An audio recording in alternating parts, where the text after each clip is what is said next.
Biblia, por favor, Lucas capítulo 24.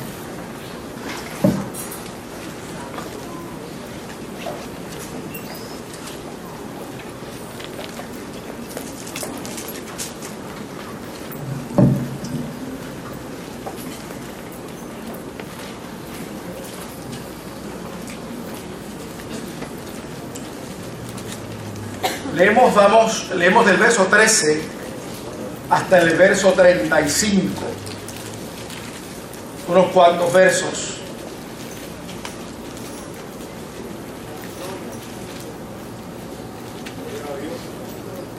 Lucas capítulo 24, verso 13 al verso 35. Le invitamos para que nos acompañe siguiendo con su vista la lectura de las Sagradas Escrituras.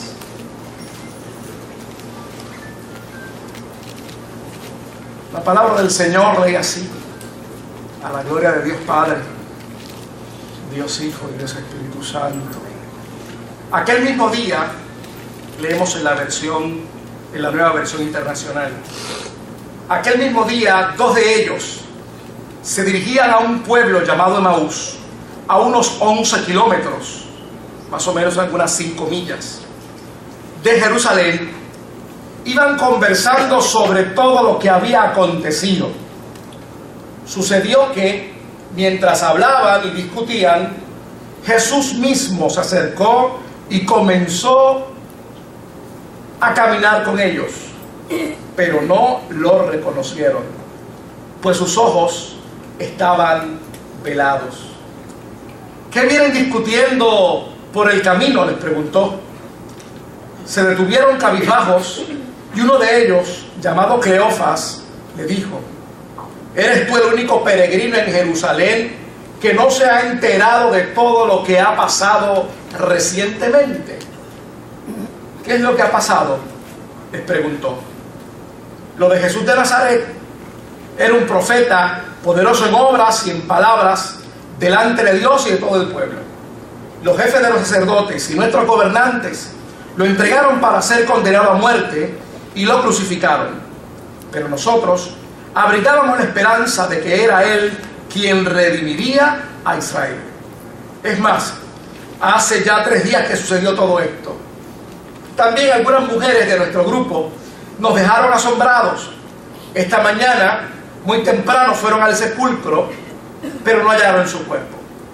Cuando volvieron, nos contaron que se les había aparecido unos ángeles, quienes le dijeron que Él está vivo.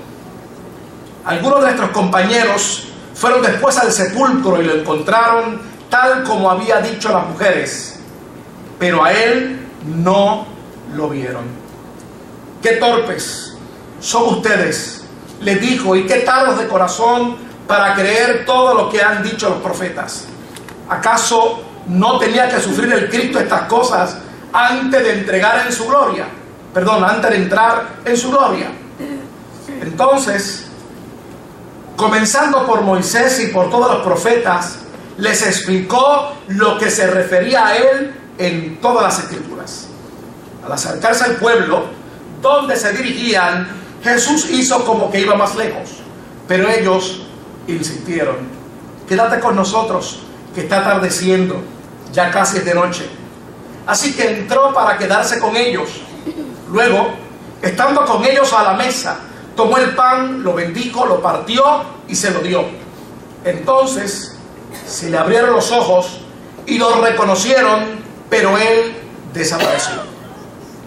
Se decían el uno al otro: ¿no ardía nuestro corazón mientras conversaba con nosotros en el camino y nos explicaba las Escrituras? Al instante se pusieron en camino y regresaron a Jerusalén. Allí encontraron a los 11 y a los que estaban reunidos con ellos.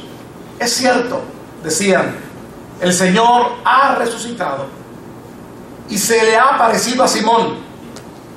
Los dos, por su parte, contaron lo que les había sucedido en el camino y cómo habían reconocido a Jesús cuando partió el pan. La Semana Santa terminó para el calendario cristiano y la tradición cristiana la semana pasada. Y muchas veces no volvemos a hablar de la resurrección de Cristo, ni los beneficios que ella trae, ni las implicaciones teológicas que nosotros vivimos a diario, entendiendo o no entendiendo la resurrección de Cristo. Y me pareció correcto que nosotros pudiéramos en esta mañana, en esta noche, trabajar con los aspectos que necesitamos tener presente para internalizar este evento tan extraordinario que es la resurrección de Jesús. Obviamente, no podemos internalizar algo que no entendemos. No podemos internalizar algo que posiblemente carece de un valor pragmático, de un valor que nosotros podamos utilizar a diario. Y muchas veces, si no es por el Espíritu Santo de Dios, si no es porque la gracia de Dios es manifestada en nuestros corazones, hay conceptos teológicos y hay dinámicas que están descritas en las Sagradas Escrituras que muchas veces como que no la apreciamos, no la valoramos, no le damos el sitial correcto, y por ende nuestra vida cristiana y nuestro caminar cristiano algunas veces adolece de las riquezas que contienen estos preceptos bíblicos, que si los internalizamos, obviamente nuestro caminar cristiano será otro. Nuestro caminar cristiano será un caminar que, a pesar de las circunstancias, de las dificultades que obtendremos en la vida como resultado de que estamos vivos, esa gracia de Dios en nosotros, aquello que les comentaba Jesús a sus discípulos cuando les dijo: y todas estas cosas que os estoy hablando, cuando venga el Espíritu Santo, las volverá a poner en ustedes en la mente. Es decir, se las hará saber para que ustedes puedan vivir, no meramente como que Cristo se fue y estoy yo solo, sino como que ese Cristo está viviendo con nosotros, en nosotros y con nosotros. Así que yo tenía una duda si predicar sobre estos elementos importantes de nosotros poder internalizar el elemento, el proceso de la resurrección de Cristo y sus beneficios, o predicar de la gran comisión. Y obviamente comencé un análisis y cómo estas dos cosas compaginan. Y cuando usted va al Evangelio según San Juan, el relato termina precisamente, esos eventos importantes de la resurrección terminan con la gran comisión. Y una de las cosas que vino a mi mente es que nosotros siempre estamos buscando que los resultados de nuestra fe los podamos medir, puedan ser vistos como en algún beneficio para lo que hacemos en el diario vivir. Y en algunas ocasiones los preceptos bíblicos, los conceptos bíblicos, lo que Dios busca en su palabra que nosotros entendamos, muchas veces su único fin es que nosotros podamos entenderle a Él, vivir para Él, y que el propósito de Él se cumpla en nuestras vidas. Yo comentaba con algunos hermanos que hace muchos años yo fui a una finca de los Amish. Estaba buscando un señor que se llamaba George Martin. Eso era en Canadá, en un pueblo que se llama St. Joseph. Y fui como a 5 George Martin porque todos se llamaban igual. Porque ellos se casan entre ellos, los Amish. Por fin llegamos al George Martin que queríamos visitar. Lo que queríamos era ver la finca donde el árbol donde sale el sirope de pancake, de maple. Queríamos ver eso. Y este señor tenía vastas extensiones de terreno. Así que nos atendió muy cortésmente Y allí estábamos extasiados al ver estas estampas muy particulares de una agricultura bien ordenada, bien típica, anglosajona y de otros sitios que no se dan aquí. Así que estábamos extasiados mirando eso. Y yo me intenté comunicar en inglés, así, y le digo, what a blessing we have here. Él se me quedó mirando. Y yo, parece que dije algo distinto, claro.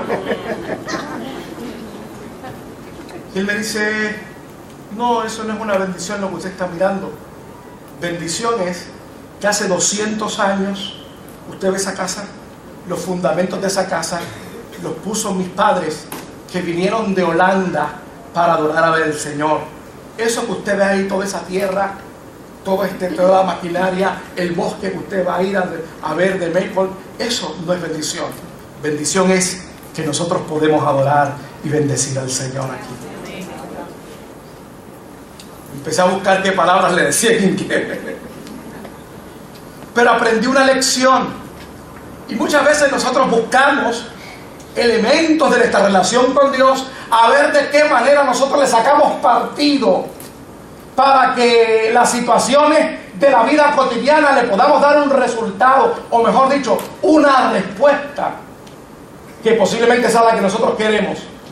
No así cuando nosotros aprendemos a entender los preceptos bíblicos, los internalizamos, porque entonces se da en nosotros el cumplimiento de las Escrituras para nosotros hacer no meramente o responder a nuestros caprichos, problemas, situaciones o planes, sino responder al propósito soberano del Dios que nos creó. Muchas veces eso no es tan llamativo, poder usted saber que va a responder al propósito de Dios. Porque usted dirá, pero es que tengo tantos problemas y tengo tantas situaciones, que ¿cómo es eso que yo primero voy a responder al propósito de Dios? Y obviamente, si usted busca las Escrituras, esa es una norma consistente del mensaje y de las enseñanzas de Jesús. Buscar primeramente el reino de Dios y su justicia, y las demás cosas os serán añadidas. Y no es sembrando dinero ni haciendo buenas obras que serán añadidas, no sabemos cómo. Os serán añadidas, quedan en su soberana y única voluntad. La resurrección de Cristo implica para los cristianos y para las cristianas. Yo sé que la semana pasada trabajamos un poco con esto, Pastor Román trabajó con esto, pero a mí me llama la atención de que en el Puerto Rico del siglo XXI, en el mundo del siglo XXI, si nosotros no internalizamos que Jesucristo camina con nosotros, que Jesucristo está con nosotros, no el efluvio de un buen momento esotérico espiritual, sino la realidad misma, como dice Colosenses, de Dios, Jesucristo está con nosotros, nosotros no podemos entender que el poder de la resurrección nos da a nosotros libertad del pecado. La resurrección de Cristo es portadora de gracia. La resurrección de Cristo nos da la capacidad para disfrutar y entender lo que son las verdaderas bendiciones de Dios. Como dice Efesios capítulo 2 y verso 6, que estamos sentados en lugares celestiales. La resurrección de Cristo le da al hombre y a la mujer la capacidad para dar testimonio del poder de Jesucristo.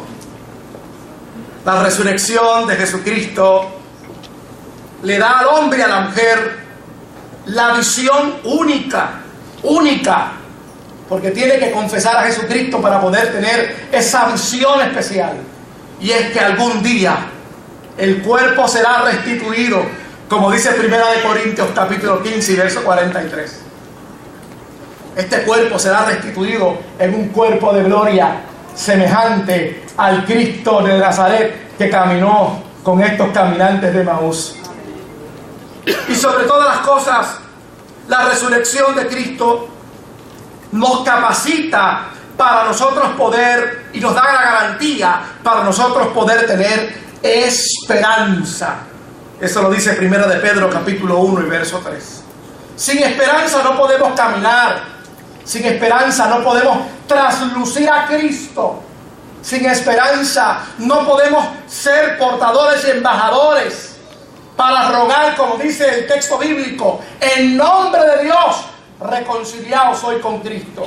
No podemos hacer eso si no tenemos esperanza, si no hay resurrección, si no internalizamos la resurrección de Cristo. No podemos tener esperanza. Hay una anécdota sobre la esperanza de los cristianos, sobre esta cuestión de la resurrección. Y dicen que esta señora ya sabía que estaban sus días a llegarse. Y llama a su confesor y le dice: yo necesito que usted me ayude en estos preparativos. Y obviamente le dice: yo estoy preparada para estar con el Señor cuando Él me llame. Así que yo deseo estos cánticos para el culto funeral, estos versos bíblicos, que sea de esta manera, en tal lugar lo podemos hacer. Mi familia me puede dar esta parte. Quiero por favor que tengan estos versos bíblicos para la consolación. Y sobre todas las cosas, aquí hay un tenedor que yo quiero que ustedes, cuando mi cuerpo diga basta, me lo pongan en la mano. Un tenedor. Aquí así. Eso le pareció raro a todo el mundo, ¿verdad? Un tenedor.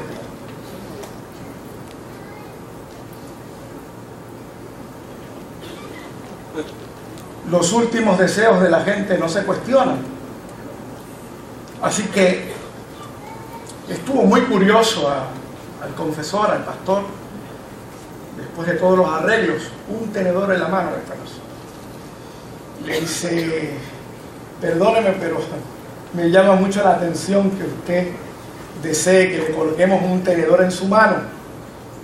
¿Cuál es la razón para el tenedor? Si lo que pasa es que a mí me enseñaron que cuando recogen la mesa y hay una buena comida, pues la mayoría de la gente entrega los utensilios y después viene el postre. Algunas veces pues la gente tarda en comerse el postre.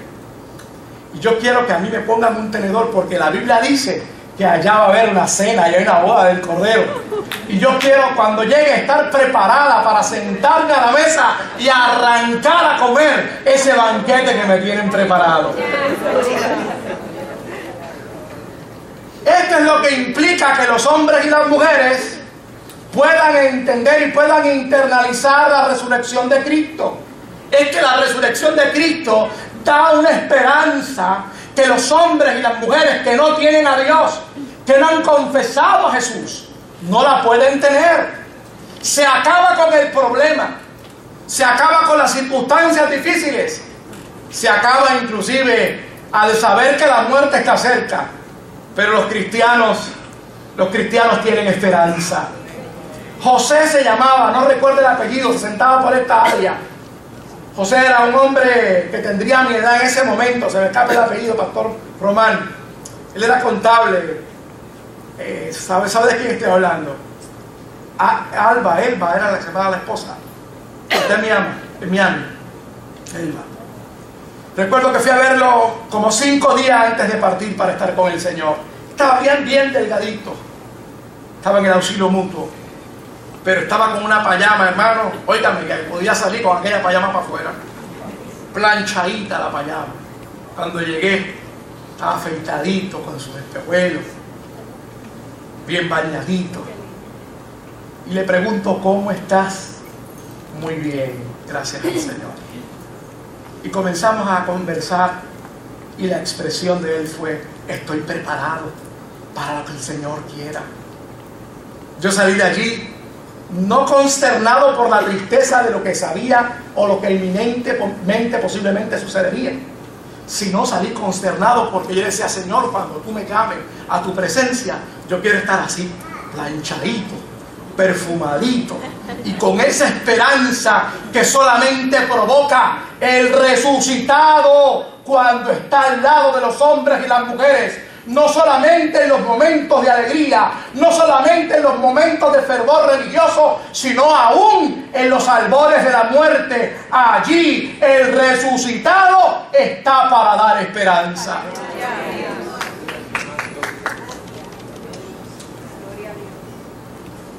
Usted sabe que algunos comentaristas dicen que Lucas mismo posiblemente era uno de los caminantes de Emaús. Posiblemente era Lucas, porque da unos detalles extraordinarios de lo que sucedió ahí. Cleofas dicen que era miembro de la familia de uno de los discípulos de Jesús. Así que esta gente conocía de primera mano el testimonio de Jesús. Conocían de primera mano quién había sido Cristo. Pero ahora, en el momento del dolor, en el momento difícil, ellos se turban. Habían esperado 3 días. Habían visto a Jesús padecer en la cruz. Han escuchado rumores de que resucitó. Sin embargo, Jesús le dice: ¿y cuáles son estas conversaciones que ustedes tienen para internalizar la realidad de que Cristo camina contigo, de que Él ha resucitado? La realidad dolorosa que vivimos no debe ser repetida. Provoca tristeza más allá de la esperanza cristiana. Si ciertamente nosotros caminamos, si ciertamente Jesús lo advirtió de que tendríamos dolores, no podemos estar repitiendo la realidad de tristeza.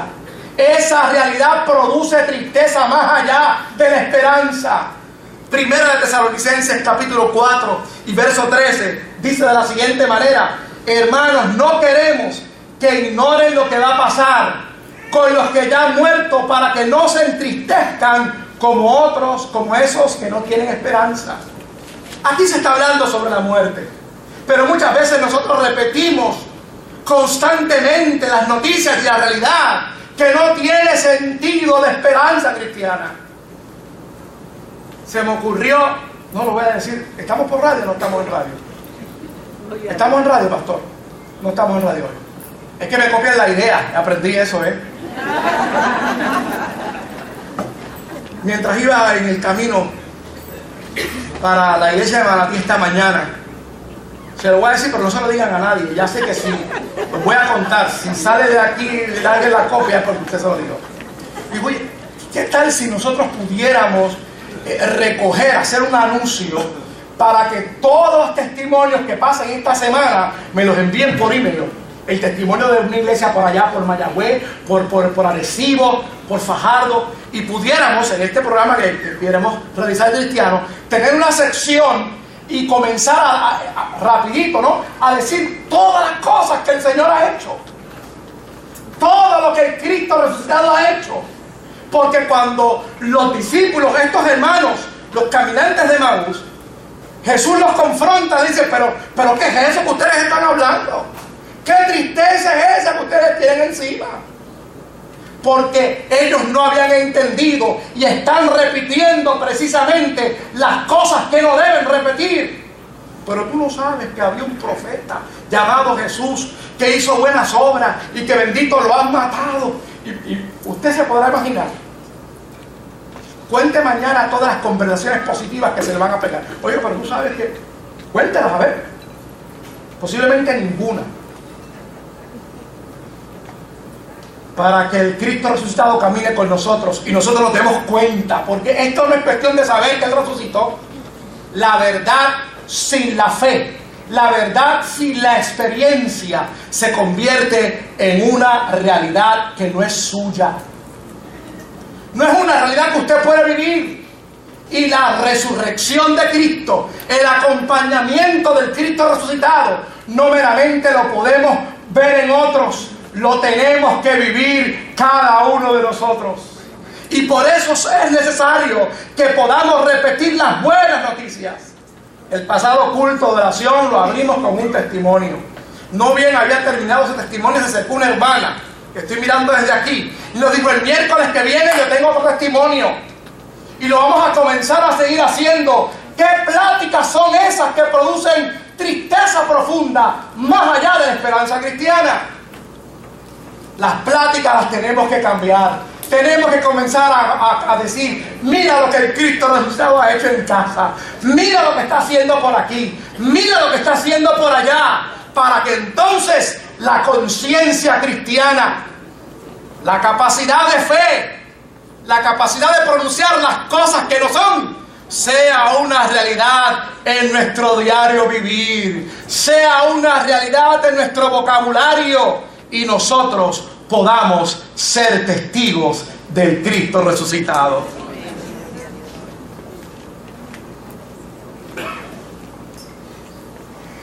Este Cristo resucitado, al aparecerse a estos queridos amigos, Jesús les increpa. Un comentarista dice que los trata de buena manera, pero cuando usted ve las escrituras en otras versiones, parece como si les hubiera hablado un poco fuerte, ¿no? Porque el verso 25 le dice torpes. Y yo no sé si usted diciéndole torpe a alguien, pues usted se queda lo más tranquilo, pero como que uno le choca, ¿no? Pero hay un comentarista que hace la traducción del griego y él dice que lo único que le dijo fue que, pues no sean tontos, algo así, ¿verdad? Pero con cariño. Pero independientemente de la manera, quizás enérgica o menos enérgica, Jesús los confrontó. Jesús los confrontó. Jesús les dijo: ustedes tienen conocimiento de las Escrituras, pero les falta la fe y la profundidad, que entonces nos hace tardos e insensatos si la profundidad y la fe en la palabra no está presente.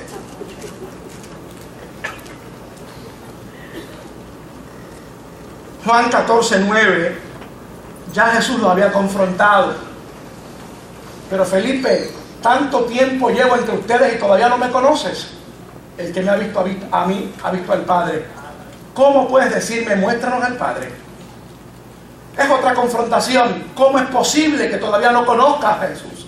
¿Cómo es posible que ustedes, conociendo las Escrituras, no se han dado cuenta de que este proceso, esta situación, iba a acontecer de esa manera? Al tercer día, el Cristo iba a resucitar. ¿Cómo es posible? Lucas capítulo 8 y verso 13 dice de la siguiente manera: en aquellos que la palabra cae y no pueden entender, no echan raíces.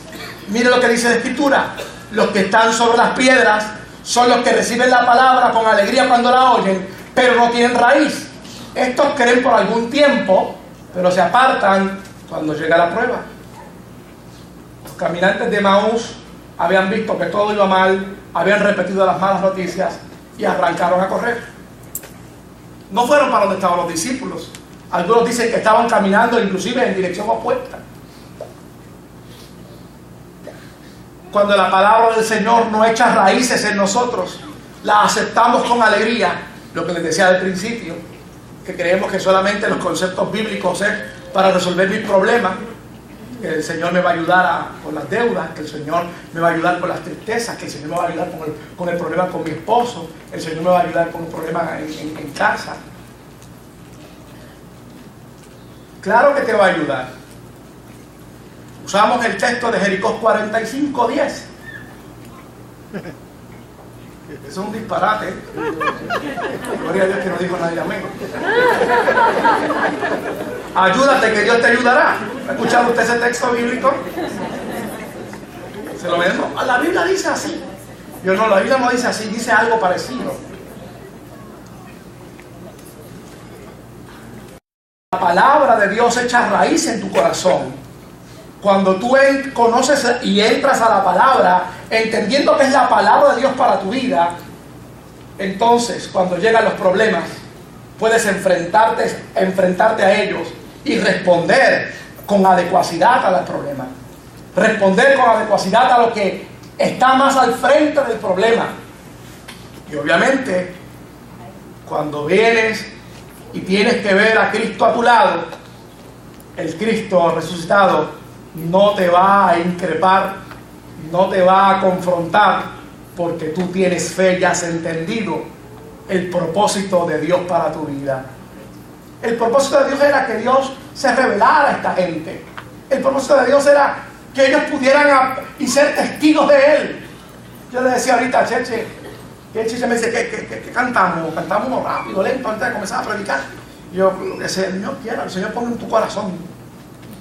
El chico, tenemos que aprender a vivir en el propósito de Dios. Salir mandado como a la 1:15 de Manatí, porque una hermana que está viniendo a esta congregación en el culto de las 8 tiene a su hija, pero bien, está en intensivo. Había llamado al pastor Nestalín, no pudo, fuimos el miércoles y ayer llamó, ¿usted puede pasar? Yo sí, pasamos por allá. Cuando llegamos no había nadie de la familia, pasamos al cuarto, está en intensivo, oramos con ella, le dijimos a la enfermera, díganle a los familiares que estamos aquí. Ellos siempre se reúnen en la capilla, llegué a la capilla, allí no había nadie. Salí del cuarto intensivo y dije, déjame ver si llegaron. Entré otra vez ahí a la capilla, pero cuando entré había una gente de espalda abrazada. Y yo, déjame ver si son ellos. Y yo, permiso, buenas tardes, soy el pastor. Y ya disculpen, es que estoy buscando a unos hermanos, pero ¿puedo orar con ustedes? Y ahí me dieron una noticia que me estremecí. Dice, es que la señora me mira, mi esposo acaba de morir. Y estaba el hijo, y su papá acaba de morir. El papá, este es mi hijo. Y yo tuve que decirles, pues para eso el Señor nos envió aquí. ¿Quieren que oremos? Ahí oramos.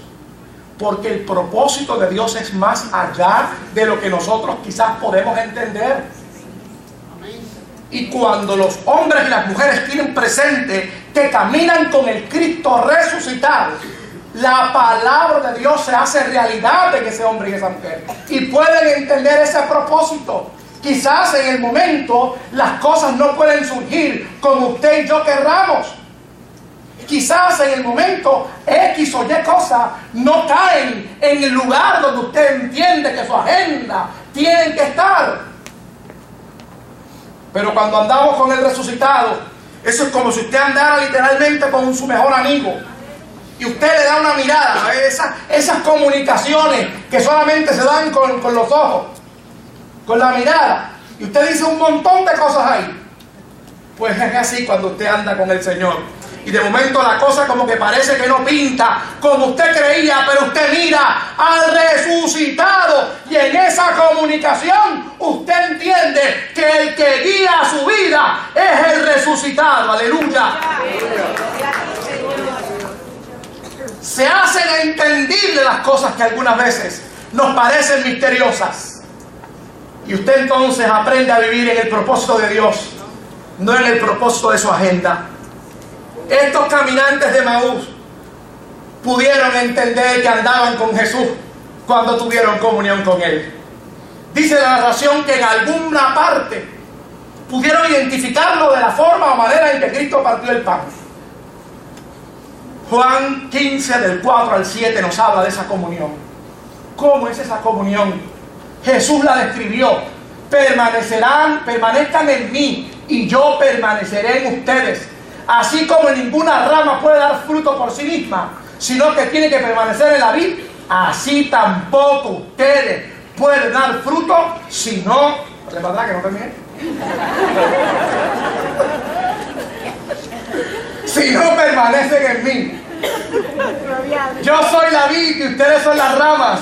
El que permanece en mí como yo en él dará mucho fruto. Separados de mí no pueden ustedes hacer nada. El que no permanece en mí es desechado y se seca, como las ramas que se recogen, se arrojan al fuego y se queman. El último verso: si permanecen en mí y mis palabras, repito, mis palabras permanecen en ustedes, pidan lo que quieran y se les concederá. Esa es comunión con Dios. ¿Cómo vamos a saber que el Cristo resucitado camina con nosotros? Porque Él dijo: y estaré con vosotros todos los días hasta el fin del mundo. Así que la dinámica para yo darme cuenta de que el resucitado camina conmigo está en mi mente, en mi corazón, en lo que pienso, en lo que digo, en mis actitudes. Si Cristo está conmigo, Él es el que domina mi vida, el panorama de mi vida. Yo quiero que Cristo camine conmigo. Yo quiero permanecer en Él. Y entonces habrá la evidencia en tu corazón. Habrá la convicción en tu corazón. Como dice el profeta, aunque pases por donde pases, por el agua, por el fuego, nada te va a pasar, porque Él estará contigo todo el tiempo. Aleluya.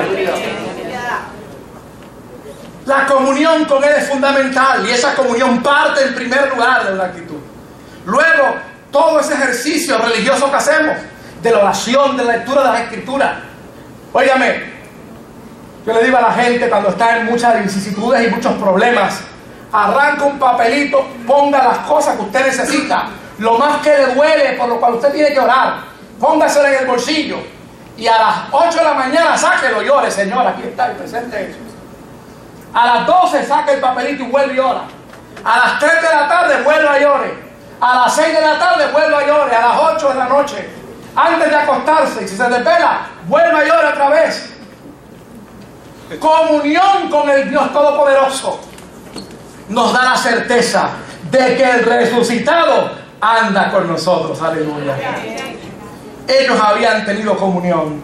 Algunos teólogos dicen, posiblemente era tan vívido la experiencia de los apóstoles que le dijeron a estos dos, mira, es que cuando el maestro se sienta, lo hace de esta manera, porque posiblemente ellos dos no estuvieron allí, pero era que era tan peculiar la manera en que Cristo tenía comunión con sus discípulos, que había saltado ya del grupo de los 11, y ya todos aquellos que querían tener intimidad con Jesús conocían los detalles de cómo era que Cristo partía el pan.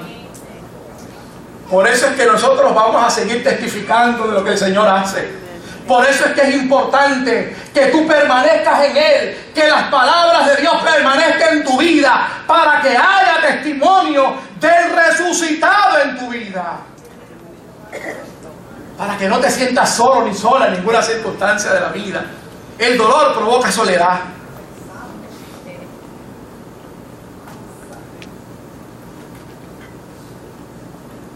Yo le decía a unos hermanos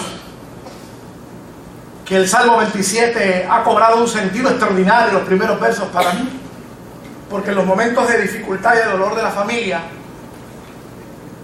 literalmente yo he mirado para el cielo y he echado un grito: Señor, Espíritu Santo, ayúdanos ahora.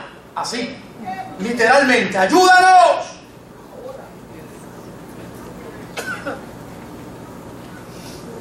Porque la comunión con el resucitado te da la confianza para que tú puedas ir a la hora que sea. Por eso termina el verso diciendo: y todo lo que le pidieres al Padre, todo lo que le pidieres al Padre, Él lo concederá.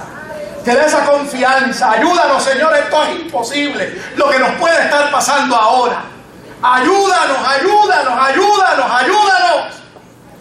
Por eso el salmista exclama: Dios de mi salvación, ¿dónde tú estás?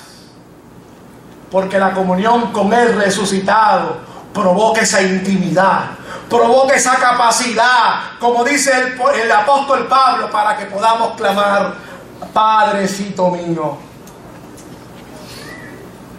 Estos discípulos, una vez pudieron entender que el resucitado caminaba con ellos, se convirtieron en testigos. Algunos teólogos dicen que arrancaron a correr. Posiblemente Jesús, cuando llegaron a donde estaban, eran como las 6:30, 7 de la noche. Algunos teólogos dicen que Jesús comenzó a hablar con ellos, y ellos ahí ensimismados, escuchando lo que Jesús hablaba, ¿no? Y algunos dicen que no podían darse cuenta porque quizás Jesús andaba con algún tipo de capucha, ¿no? Y no podían distinguir bien la apariencia de Jesús. Pero una vez parte el pan, una vez tienen comunión con Él, ya no lo quieren dejar ir. Pero ahí es precisamente que el Maestro desaparece. Así que estos discípulos están tan impactados por la comunión con el resucitado. Estos discípulos están tan extasiados, tan impresionados. Ahora como dice el verso bíblico, se le ha vuelto la vista, tiene la capacidad para ver las enseñanzas de lo que había hablado el resucitado. Así que a esa hora de la noche, posiblemente eran como a las 11 de la noche, arrancan a correr para donde están los otros discípulos para decirle: nosotros también somos partícipes, hemos visto al resucitado y Él vive. Aleluya. Yo estoy seguro que estos discípulos fueron testigos del resucitado hasta que sus días terminaron sobre la faz de la tierra. Juan capítulo 15, del verso 26 al 27, dice de la siguiente manera: cuando venga el Consolador que yo les enviaré de parte del Padre, el Espíritu de verdad que procede del Padre, Él testificará acerca de mí. Y también ustedes darán testimonio, porque han estado conmigo desde el principio. El que está conectado con el resucitado entiende que su vida no ha sido un accidente. Han ocurrido accidentes en el camino de tu vida, pero tu vida per se no ha sido un accidente.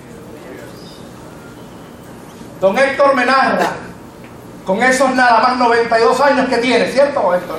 4, siempre digo 92, 94.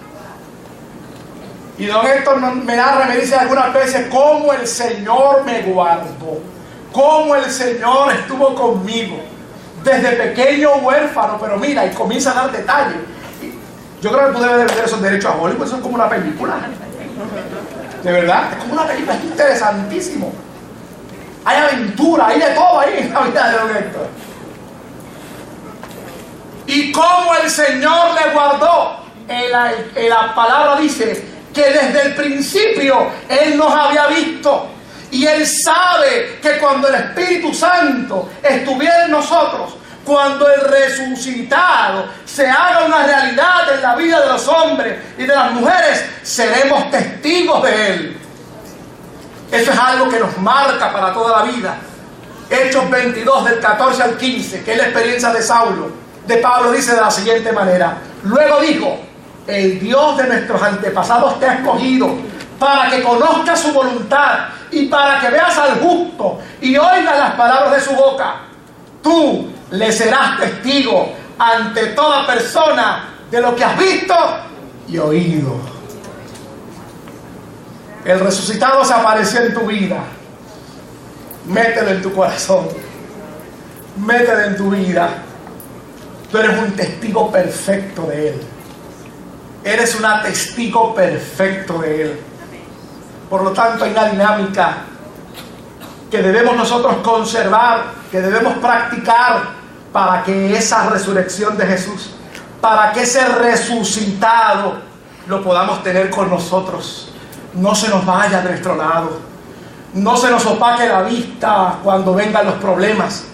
Podamos entender que la palabra de Dios permanece en tu vida, que esa comunión es real 24/7, 365 días al año. Por lo tanto, tú vives en su propósito. Tu vida no ha sido un accidente. Tu vida ha sido escogida desde el principio para que ahora que conoces al resucitado seas un testigo de Él. No escuchen malas noticias. Les voy a hacer la recomendación que les hacemos a los hermanos de Manatí. No escuchen las noticias en la mañana, ponga música. Haga eso, bendito. Póngase en pie conmigo.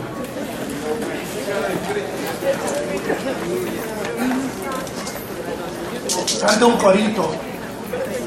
Ponga música cristiana. A la gloria de Dios Padre, Dios Hijo y Dios Espíritu Santo. Aquel mismo día, leemos en la nueva versión internacional. Aquel mismo día, 2 de ellos se dirigían a un pueblo llamado Emaús, a unos 11 kilómetros, más o menos algunas 5 millas, de Jerusalén. Iban conversando sobre todo lo que había acontecido. Sucedió que, mientras hablaban y discutían, Jesús mismo se acercó y comenzó a caminar con ellos, pero no lo reconocieron, pues sus ojos estaban velados. ¿Qué vienen discutiendo por el camino?, les preguntó.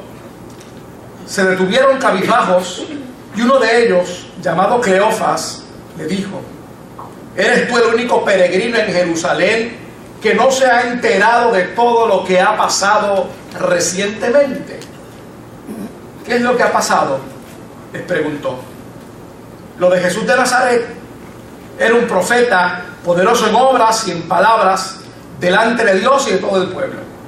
Los jefes de los sacerdotes y nuestros gobernantes lo entregaron para ser condenado a muerte y lo crucificaron. Pero nosotros abrigábamos la esperanza de que era Él quien redimiría a Israel.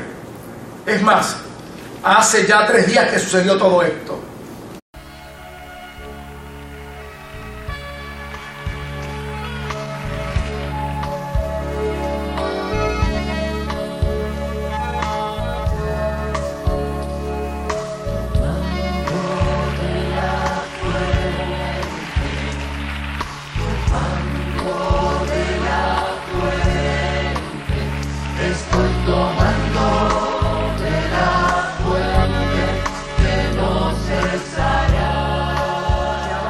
Por favor, Lucas capítulo 24.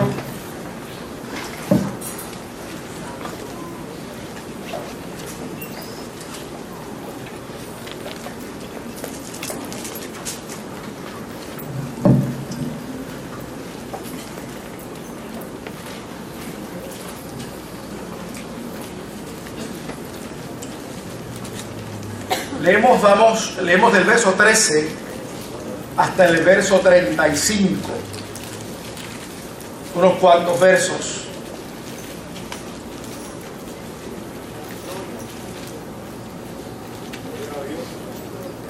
Lucas capítulo 24, verso 13 al verso 35. Le invitamos para que nos acompañe siguiendo con su vista la lectura de las Sagradas Escrituras.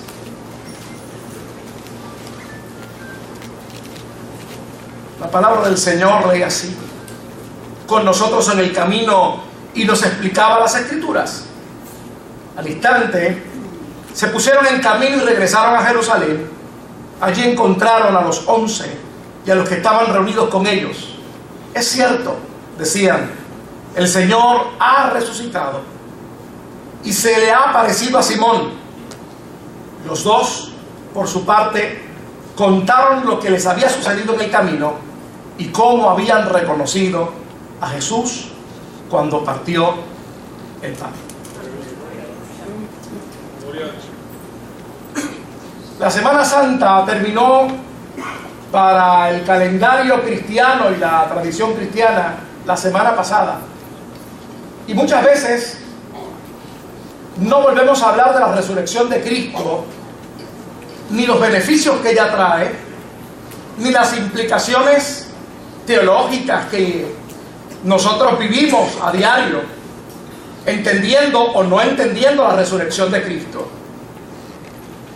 Y me pareció correcto que nosotros pudiéramos en esta noche, trabajar con los aspectos que necesitamos tener presente para internalizar este evento tan extraordinario que es la resurrección de Jesús. Obviamente, no podemos internalizar algo que no entendemos. No podemos internalizar algo que posiblemente carece. También algunas mujeres de nuestro grupo nos dejaron asombrados. Esta mañana, muy temprano, fueron al sepulcro, pero no hallaron su cuerpo. Cuando volvieron, nos contaron que se les había aparecido unos ángeles, quienes le dijeron que Él está vivo.